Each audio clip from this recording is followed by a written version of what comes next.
first learned about this 7 years ago. On a mission in Brazil to capture a wanted fugitive. When we got there, it tore through our unit in seconds. Joe, how are you today? I'm good. How are you, Rory? I'm pretty good. First of all, congratulations on the movie. I had such a fun time watching this film. It's exactly the kind of film I want to tell people to go, once it's safe, go back to the cinema, watch this film. Great fun. I understand you were essentially the first cast member to sign on for the movie, and I understand your son had a big part in you signing on for the movie. But as I'm sure you're probably aware, video game movies have a touch and go history. How did you know that you were in safe hands with this, and what was the point where you're like, I feel good about this? I think when I read the script, the first 10 pages of the script, when they decided to go way back, what happened in the rivalry of Scorpion and Sub-Zero, I was like hooked straight away. I was like, okay, this is the one.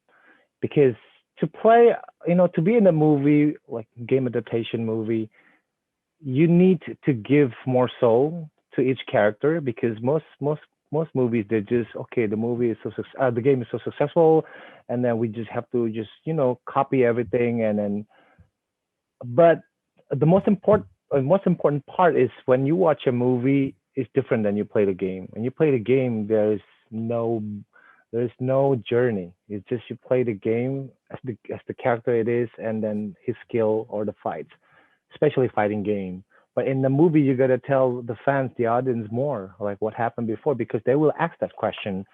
And then you cannot just put a movie for Scorpion fighting Sub-Zero in a costume, doing like fire versus ice. But when I read the script, when they want to go to like way back, ancient Japan, when they were young, and Sub-Zero was a young Sub-Zero, probably that was probably his first mission from the Lin Kuei, to get rid of the Shirai Ryu. So I was kind of like, this is the thing that I can do more. As an actor, I can play with this character. I can give more, because just to be badass and kick ass is just boring. You gotta give more, because people love badass action scenes because they understand who the character is. But just to enjoy a badass action scene as it is boring, right? You don't engage. Yeah. Well, you did a great job, because I was fully engaged in every action scene that was in it, and they were all massively impressive. And no, offense to your co-stars, but I think like pretty much all of the best scenes in this movie involve Sub-Zero. Every time you're on screen and there's an action scene, I was like, yes, it's going to be good. I can feel it. Thank you. Without giving any spoilers for anyone who hasn't seen the movie yet, is there a particular scene you're excited for the audience to finally see? Well, you've seen. Oh, no spoiler. Okay. No spoilers.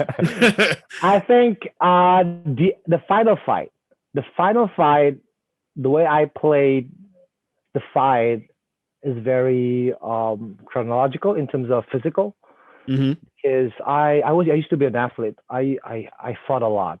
I fought like for 12 years, and I understand in the fight, in the action movies, most people forget they're losing breath. Most people forget they get tired. There's always the hero at the end of the fight walking like nothing happened, like just like in a slow mo, like he didn't survive 10 minutes of crazy fight. I was an athlete, so I know. I need to give the audience more, especially in this movie. I need to give, when people see that he is getting tired until the max, and then you will engage, because as a human being, because when you walk the stairs for 10 minutes, you'll catch your breath. And this guy's fighting these two super opponents. Of course, he's gonna get tired. So, but a lot of action movies, they forget. But in this moment, in this movie, in the final fight, I hope I can deliver that people are gonna go back to logic and relevant way to see the fight, not just the coolness. Yeah. Joe, I could literally talk to you all day about this film, but unfortunately, let's talk more. I would love to, Joe. But unfortunately, time has run out. Thank you so much for your time today. Congratulations again on the movie, and best of luck with everything going forward. Thank you. The target had superhuman abilities. It had the same marking you do, Cole. It's a birthmark. What do you mean? He was born with it. It's not a birthmark, Cole. It means you've been chosen. Throughout history, different cultures all over the world reference a great tournament